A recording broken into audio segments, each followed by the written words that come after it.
Listen, if anybody knows me, I've been saying this for the longest. Footballers are going to know their worth at some point. They were always going to know their worth. Been saying this from the times I worked with 442, the times I worked with Adidas, the times I worked with multiple brands, players. I've been saying this. Footballers are going to know their worth, and I always said that football and fashion is going to be at the top of their list. Here we go, at the top of the class on a roll, and it's time to run it up, yeah you know. Maxed out, put the pedal to the floor, ayy, on a roll, here we go, here we go. So look, man, Jack Grealish, 7-figure deal on the table, 7 figures with Gucci, set to be an ambassador. Man, it's nothing new. Like, players have been doing this for a while, man. We're in a time in football where the new media generation is taking over, and it's important. It's important for players to be doing these things. And I'm gonna break down in this video why I feel like footballers need to learn to understand to do stuff off the pitch. It's important to build that brand for multiple reasons. And the reason why I want to do this as well is because I want to educate some of the players on their way up in the game. I want to educate also fans and make sure that you guys understand why these deals are happening, what these deals mean. And like I said, man, I've always said that football and fashion, it was always going to be at the top of the list. Now, the first thing is we want to break down is why is it when a footballer wants to do more than just football or end up doing stuff outside of the pitch, it's a problem. I don't understand why that's an issue. Because when you look at footballers across the board, and not even just footballers, when you look at athletes across the board, like they're maximizing what they need to maximize outside of the pitch. Now, a lot of people will break it down and think they're just doing it for the money. And yes, partly so. And there's a reason why that money does come into it. And like I said to you, I'm breaking it down and I'm giving that view because I want to bridge the gap between an athlete and the fans. So there's an understanding and a perspective of why these things happen. So as I said, Gucci on the table with Jack Grealish, a 7-figure deal. Like to some people, it's a madness. It's crazy. But I'm gonna be honest, man. Jack Grealish has been doing this whole fashion thing for a little while now, man. Like, if you go through his Instagram, you'll see like a lot of images of him wearing designer, wearing the fashion brands. Let's be real, he's got the look for it. Girls love him. He's been doing a few magazines here and there, and it was about time. Look, 100 mil player. Man, he's in the upper echelons right now and doing what he's doing. Obviously, on the pitch, he may not be getting the game time that he may want. But like I said to you, man, these things were always going to happen and footballers were always going to know their worth. Now, first thing I want to break down in this video, and I want people to really try and understand this, is clubs generate money through revenue. And I've said this before, football is a business. And people need to break down and understand what that business is. Football clubs make money through multiple ways. They make money through ticket sales. They make money through shirt sales off of players. They make money off of other avenues. And one of the biggest ways they make money is endorsements or is collaborations with brands like Gucci. Like, is doing merchandise on those levels. So if a club's doing it, people need to understand a football player is a business as well. So, for me, it's not a surprise that I see Jack Grealish getting a 7-figure deal for Gucci, simply as I said, because being a footballer is an actual business as well. And I'm going to break down what the business of a footballer actually is. Because I have broken down before previously in a few other videos, and I'm probably going to end up doing another video on it about what the business of a football club is. So, as I said, Manchester United has done brand deals with True Religion, PSG, Jordan. We just seen Real Madrid do a deal with Y3.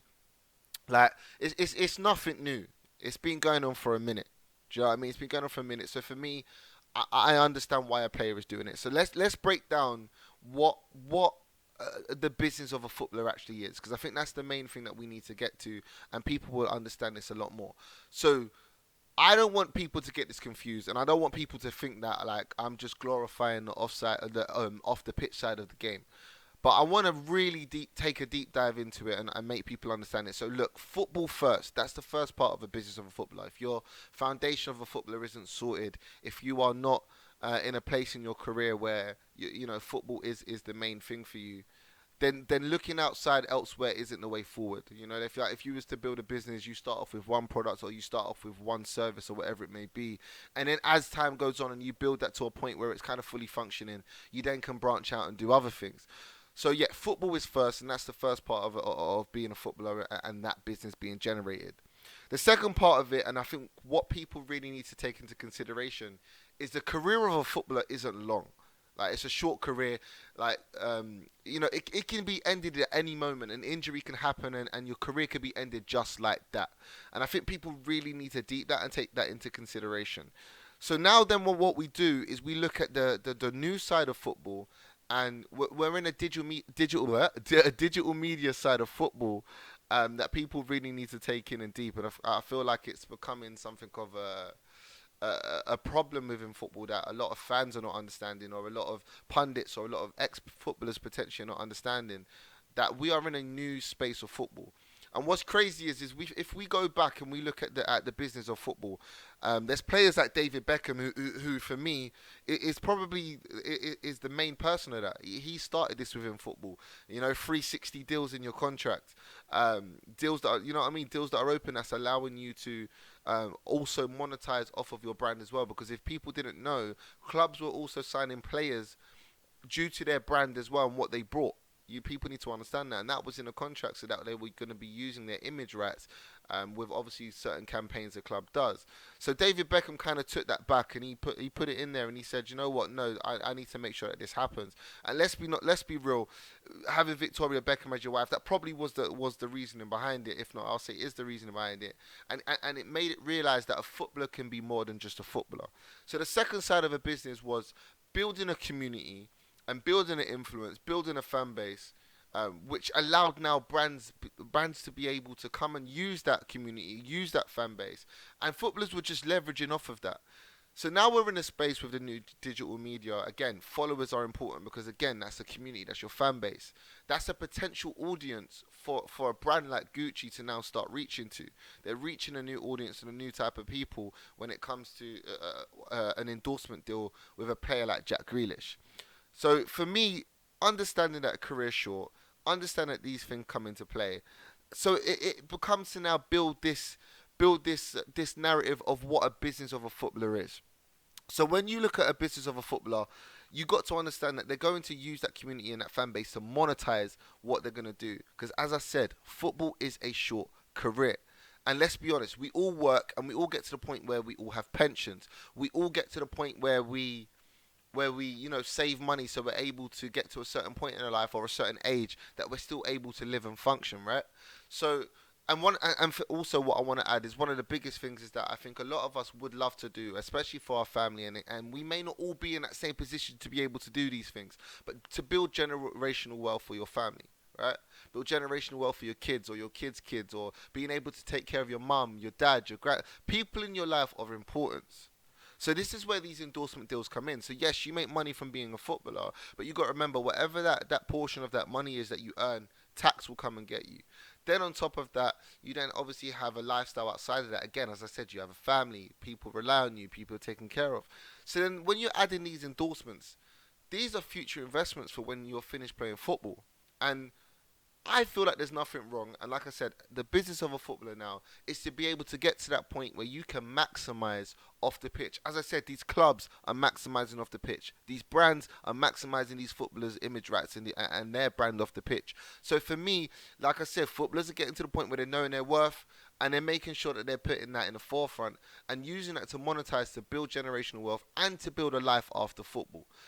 When we look at the statistics of people going broke after football, there's many players who we would say were legends of their time, were players who were massive to the culture of football, and they've gone broke, and they're struggling, and depression hits, families not being taken care of, losing things, and we all know because they're overspending or they're doing things that maybe they're not realizing at the time how short their career is.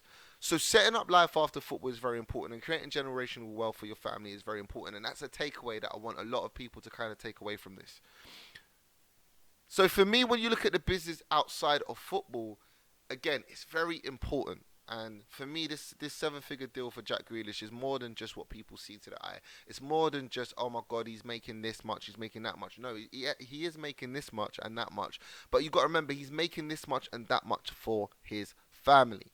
Remember, the key is a footballer's career is short. So it's all about maximizing what you can.